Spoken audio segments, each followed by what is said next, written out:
My name is Akona Dondasha and I'll be presenting a summary of the article on the SSAUF by Hlachwayo. The core argument of the framework is based on the neoliberal trap. The ideology of the framework emphasizes economic efficiency over social transformation. There is also a marketplace insinuation where students are merely viewed as fee-paying clients. Lastly, there is no account for structural obstacles facing junior black academics. The central issue is gatekeeping and precarity. Senior officials obstruct change to reinforce the status quo. There is a culture of exclusion, often quoted by terms such as quality and merit. There is lack of access into permanent job employment for postdoc researchers. The link between the article and our syllabus can be found in Unit 4 on bureaucracy and the panopticon. Managerialism versus transformation, where there is bureaucratic struggle for efficiency, equity, and democracy. The panopticon of quality, academic labor is under surveillance instead of fostering innovation. Lastly, there is tension between institutional power versus governmental mandates. This presentation is based on the article by Zama M. Mtombeni 2026, which examined the gap between basic education and higher education in South Africa. Mtombeni argues that challenges in higher education are not just individual student problem, but systematical issue applying the transition theory developed by Skolsbeck.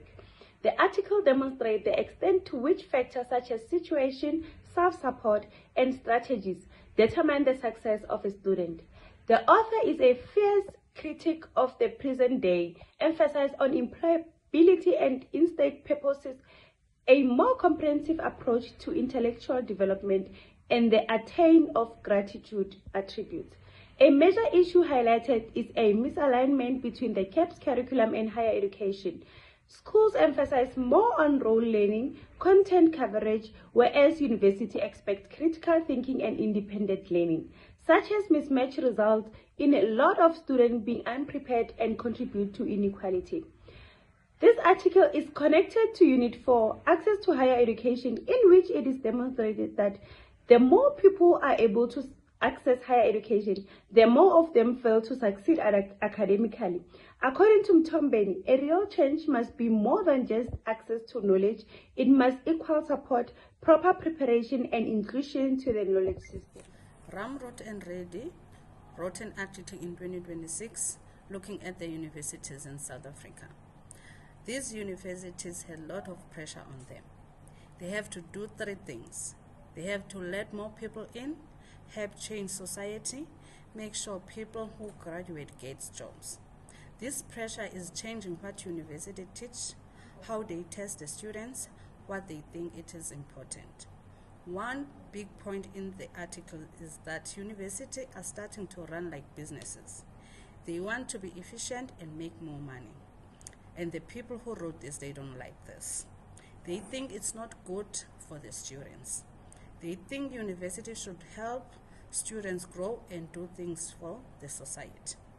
The authors also think university in South Africa should use ideas that work for them. They should not use ideas from other countries.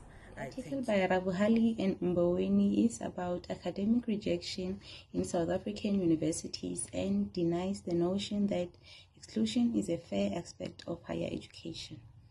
The authors believe that most universities defend their policies of excluding students by citing reasons such as the N+2 policy, academic performance requirement, and more, but these do not consider the real challenges that students face, which includes poverty, health problems, and more. What struck me the most about the article is that academic exclusion is not necessarily the situation where students fail to achieve their goals because of academic system cannot support them, but it is often so. This is closely connected to Unit 4 in that it will further our knowledge of access in South African higher education, and it also relates to Unit 3. Concluding, the higher education in South Africa needs to change its focus to normalizing exclusion to more positive and supportive institutions that enhance equity, dignity, and actual transformation. Thank you. Good day, my name is Elsie Manyala and my article is about Shanye et al. According to Shanye et al., South African universities must adopt holistic framework to enhance graduate employability and entrepreneurship in response to rising unemployment and economic instability. The article examines the most efficient strategies worldwide for helping graduates secure jobs and establish businesses. The findings emphasize short-term impacts such as improved perceptions of employability or entrepreneurial intentions, without assessing whether these gains persist or decline post-graduation. Holistic framework is linked to Unit 3. It is about cosmopolitanism in higher education. It aims to teach students skills that are useful worldwide. In Unit 4, the article talks about how slow and inefficient the higher education system can be. This is because different parts of the system do not work together. In conclusion, a coordinated approach that is inclusive and tailored to the African context is needed. Thank you.